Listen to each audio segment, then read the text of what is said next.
Bonjour. Je vais vous lire un petit texte que j'ai écrit ce matin au saut du lit, de bonne heure et de mauvaise humeur, contrairement à d'autres jours où je me lève de bonne heure et de bonne humeur. Voilà, ça m'a fait du bien. Et comme je sais qu'il y en a marre de lire des trucs et des trucs, voilà, je vous ai enregistré une petite vidéo pour vous partager mes réflexions.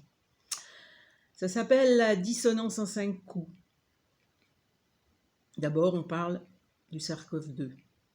Le SARS-CoV-2 produit des formes bénignes et des formes graves, des formes courtes et des formes longues, des réponses immunitaires après infection qui peuvent être soit de l'ordre de l'agression auto-immune, soit une protection efficace, mais aussi instable, voire incertaine.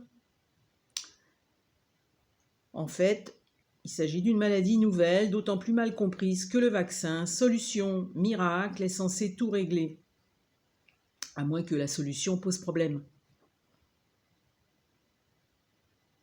La surmortalité est faible statistiquement, mais nous ignorons si nous réussissons à freiner la propagation ou si les mesures sont seulement délétères pour le corps et le lien social.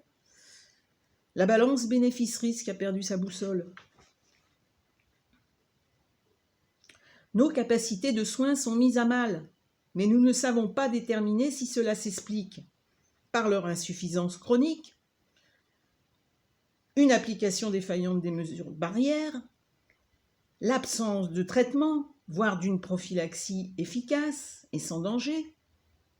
Toute chose que le traitement du professeur Raoult préconise, mais qui est combattu avec le soutien du pouvoir en place. Alors que certains regardent avec circonspection et philosophie cet événement, en attendant que le monde d'après se construise, en sachant tirer les leçons de la crise, d'autres sont anéantis, en faillite, et rendus durablement incapables de se reconstruire. Et pourtant, l'argent coule à flot dans les annonces gouvernementales, accentuant encore les inégalités entre ceux qui réussissent à capter cette manne et les autres.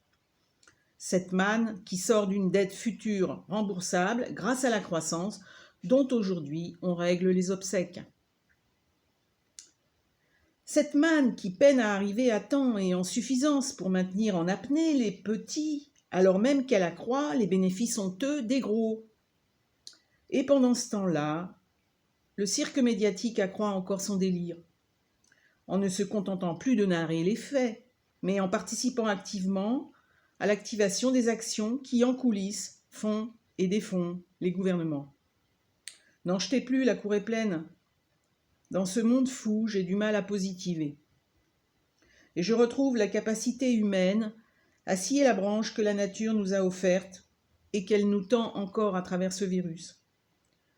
Ce virus qui nous révèle notre vraie nature.